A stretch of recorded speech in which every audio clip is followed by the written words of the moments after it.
Bienvenidos hermanos a esta clase de Ministerio Pastoral, y el día de hoy estaremos abordando otro tema crucial en medio de la vida del pastor y la evaluación acerca de la posibilidad de ingresar al ministerio, a la oficina pastoral como tal: la pureza sexual. Escándalos tras escándalos vemos en los medios noticiosos. El mundo registra con estupor la caída de líderes una vez reconocidos, en otras ocasiones líderes que abogaban y que hablaban con firmeza en contra de la inmoralidad sexual, y que con estupor los vemos ahora defendiendo y justificando sus acciones. Y es precisamente por esta razón que es necesario que nosotros en el pastorado y aquellos aspirando a esta oficina pastoral podamos recordar lo que Dios nos dice en su palabra y lo que se recomienda acerca de la pureza sexual. Para esto, lo primero que vamos a hacer es entrar a tener un marco bíblico de referencia en nuestro entendimiento correcto. Y quiero invitarlos a que lean junto conmigo la primera carta del apóstol Pablo a Timoteo en el capítulo 4, versículo 12, y luego veremos el 5:2. Pablo a Timoteo, capítulo 4, versículo 12, le dice de la siguiente manera. Dice: no permitas, Pablo hablándole a Timoteo, no permitas que nadie te subestime por ser joven. Sé un ejemplo de todos los creyentes, o para todos los creyentes, en lo que dices, en la forma en que vives, en tu amor, tu fe y tu pureza. Y quiero que tengan esa palabra allí. Pablo le dice a Timoteo, un hombre soltero, un hombre considerado joven a la edad promedio de la iglesia, y se le dice que esa juventud no debe ser impedimento para que Timoteo sea modelo de referencia en medio de la iglesia. ¿Por qué? Porque Timoteo tenía la oficina pastoral y debe ser ejemplo, no para un grupo, sino para todos los creyentes, en la forma en que vive, en su amor, su fe y su pureza. Y si avanzamos al versículo 2 del capítulo 5, que tenemos que recordar que las cartas originalmente y todos los libros de la Escritura, de hecho, no tenían subtítulos, no habían versículos. Entonces seguimos leyendo la carta. Pablo le está diciendo a Timoteo que sea un ejemplo en su pureza. Y aquí en el 5:2, Pablo le dice cómo relacionarse con las mujeres. Dice: a las mujeres mayores, trátalas como lo harías con tu madre, y a las jóvenes como a tus propias hermanas. Y nuevamente utiliza la misma palabra: con toda pureza. Así que Pablo está relacionando la situación de la pureza especialmente en el ámbito de la pureza sexual. Lo primero que Pablo le dice a Timoteo es: mira, hay mujeres jóvenes en la iglesia, tú eres un hombre soltero en la iglesia, tú eres pastor en la iglesia, y tú debes velar por tratar a estas mujeres como tratarías a tus hermanas de sangre, a hermanas con las que te criaste, con toda pureza. ¿Por qué? Porque aunque hay sus excepciones, lo normal es que el hombre que se cría en casa con otra mujer que es su hermana, cuando la mira, no la mira con ojos de lascivia, cuando la mira, no la mira con lujuria, sino que la trata desde una perspectiva sexual con pureza, porque cuando la toca, porque cuando la mira, porque cuando le habla, no está la tensión sexual presente en esa relación.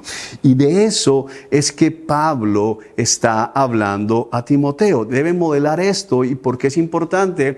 Porque el pastor debe ser modelo de pureza en la iglesia local. Y porque si tú estás aspirando a la oficina pastoral, tú no debes esperar a llegar al ministerio pastoral para decir: bueno, ahora sí voy a mirar a las hermanas con pureza sexual, sino que eso debería ser algo que tú ya estás haciendo, y es algo que los que están evaluando a un candidato deberían mirar con suma atención. Ahora, algunos dicen: eso es para los solteros y por eso es mejor no ordenar solteros. Pero el énfasis de Pablo no está en su soltería, sino el énfasis de Pablo está en el rol que Timoteo tiene. Es decir, que este no es un consejo, una exhortación para los pastores solteros, sino que este es una exhortación para los pastores.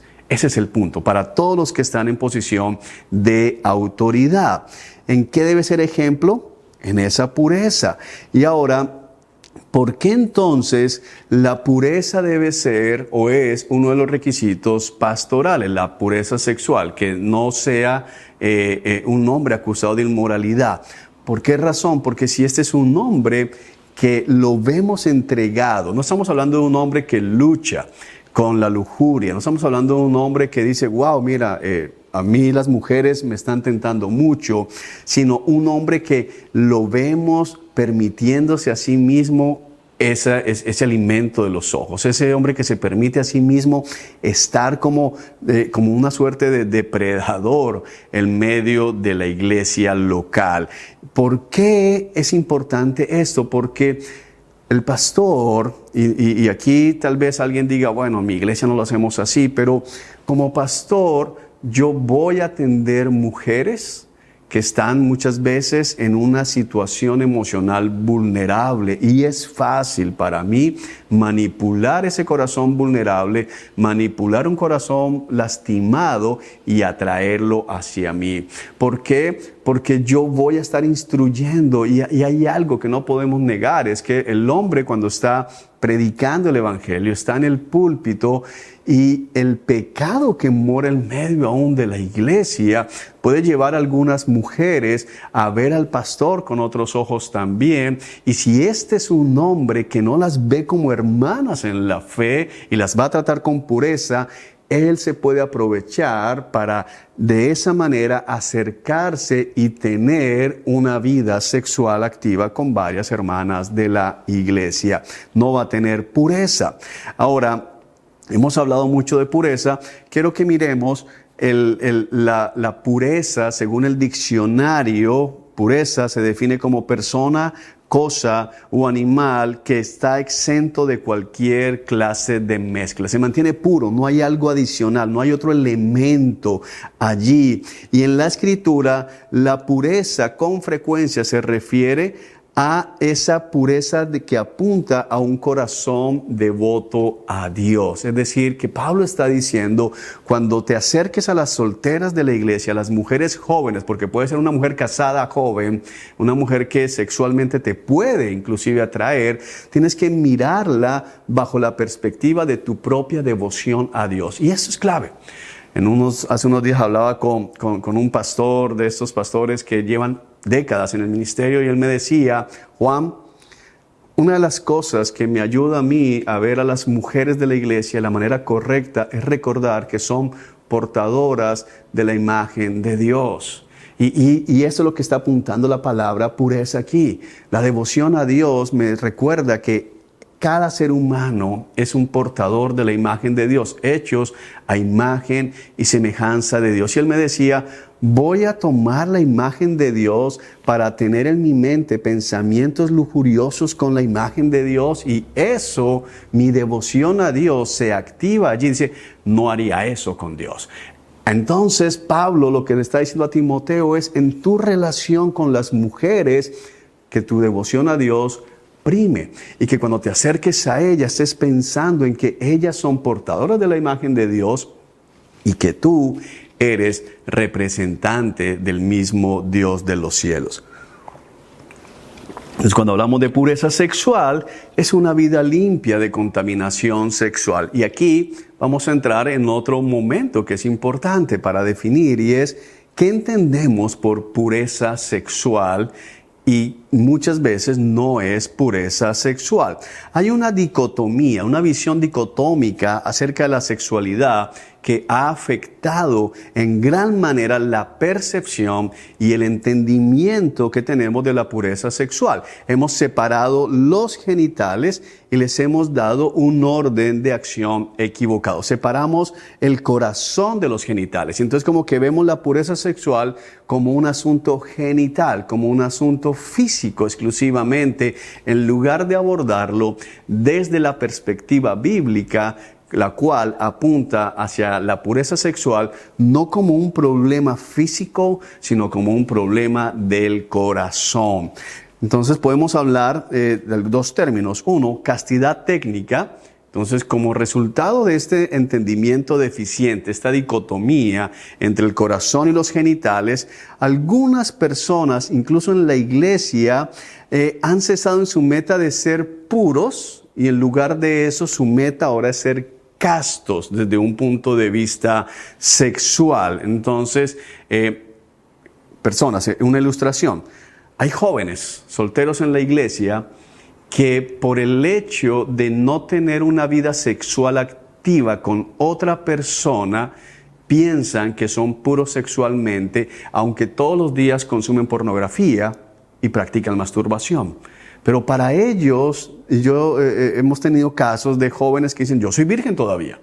Tengo 28 años, 29 años, 30 y soy virgen todavía. Y dicen, entonces estoy bien delante del Señor, pero son consumidores asiduos de pornografía. Acceden a estos sitios de chats pornográficos y piensan que no hay nada de malo en intercambiar tal vez una fotografía, o aún algunos dicen, yo no tengo contacto con nadie, ni siquiera en un chat, pero el hecho de ser vírgenes los lleva al engaño de pensar, bueno, yo no he hecho absolutamente nada malo.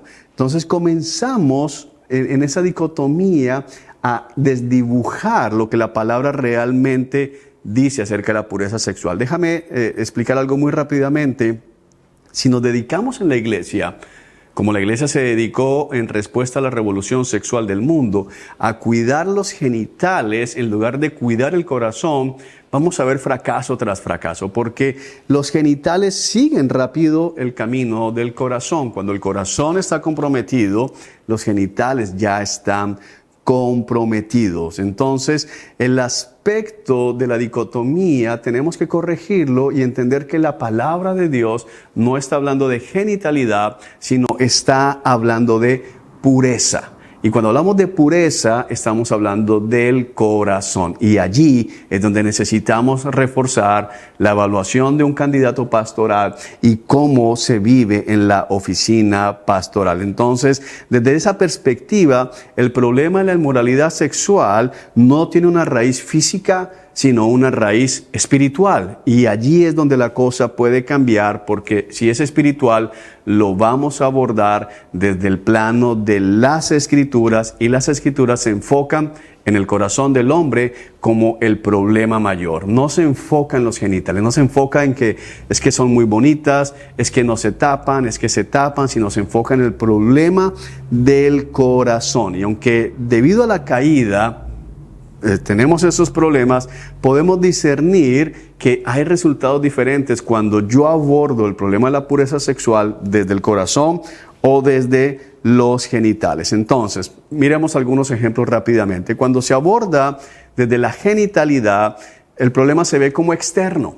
Y como es un problema externo, las soluciones son externas, medidas externas, como por ejemplo, si esta persona lucha con la pornografía, le vamos a decir, bueno, ten un celular sin clave o con clave compartida con tu cónyuge, con tus padres.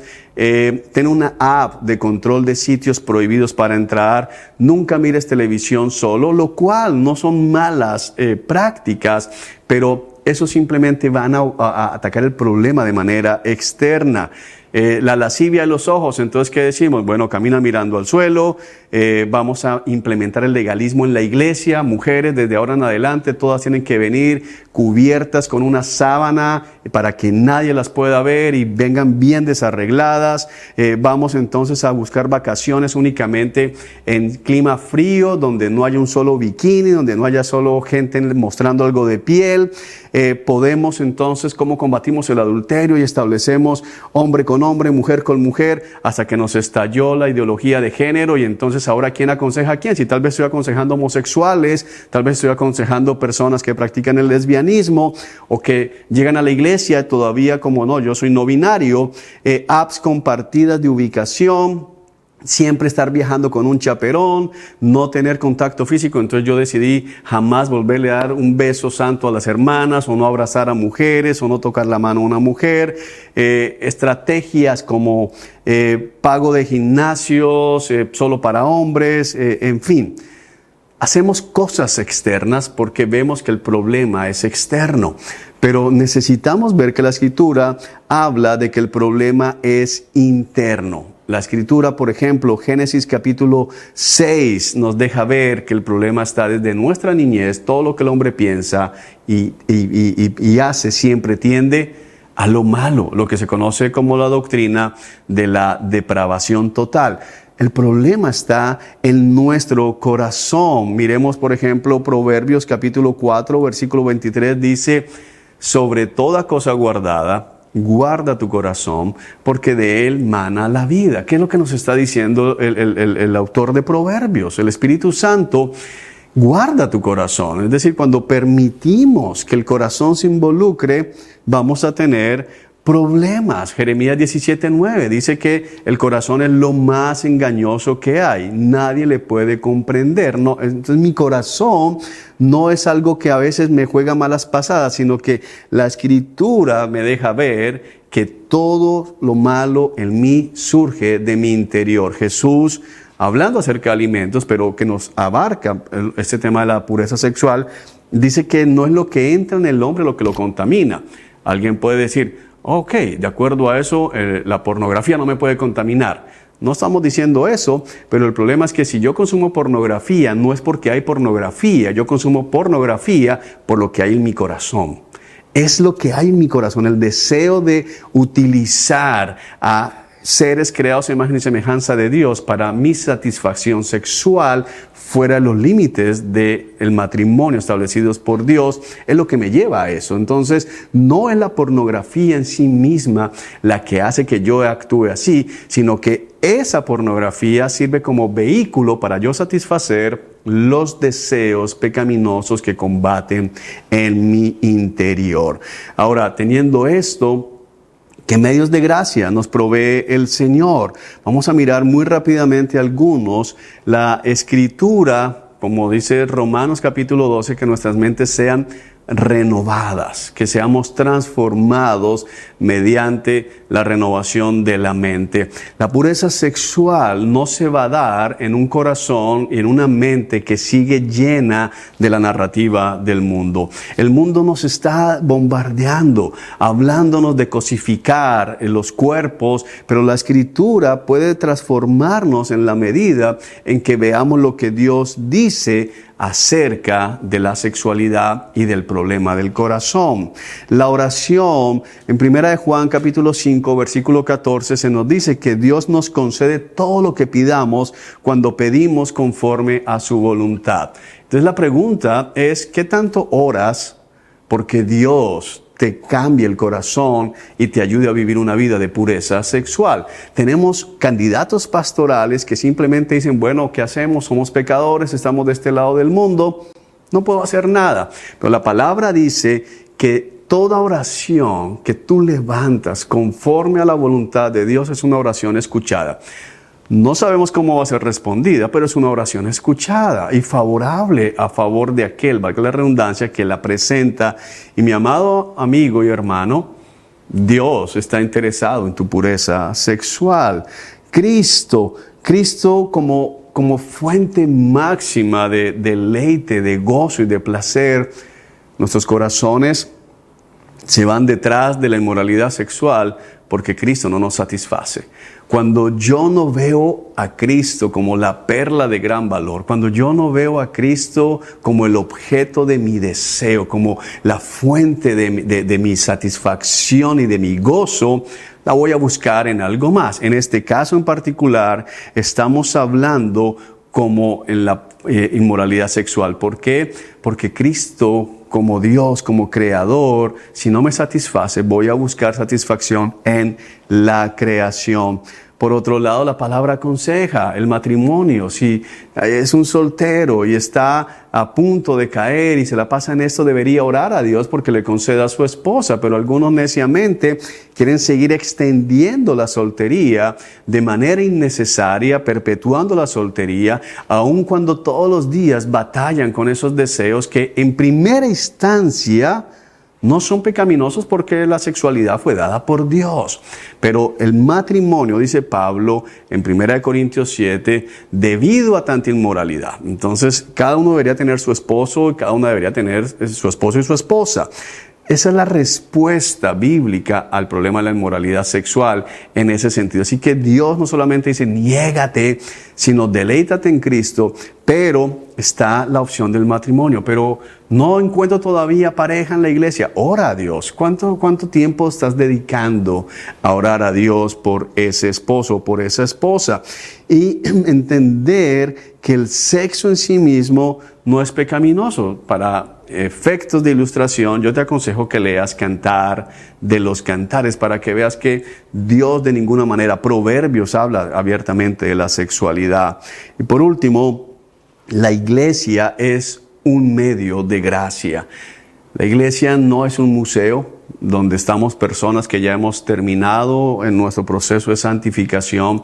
La iglesia es más un hospital donde enfermos reconocemos nuestra lucha diaria, nuestra necesidad de la gracia de Dios, donde confesamos nuestro pecado y en medio de esa iglesia, esa comunidad, podemos ser guiados, fortalecidos, rindiendo cuentas. Son medios externos, tal vez diga alguien otra vez, pero son medios de gracia que Dios ha provisto para que podamos seguir creciendo en pureza sexual. Por último, para cerrar nuestra clase, si tú eres una persona que en ese momento está preso de esos deseos, de ese pecado, estás dominado por el pecado de la impureza sexual, no es el momento de avanzar al ministerio pastoral. Cuando llegues allá, lejos de desaparecer, se va a incrementar y tal vez termines haciendo lo que hoy estás condenando. Espero que esta clase haya sido de edificación para sus vidas, de provecho y nos pueda seguir ayudando a evaluar este precioso oficio del ministerio pastoral. Que Dios los bendiga y gracias por ver este video.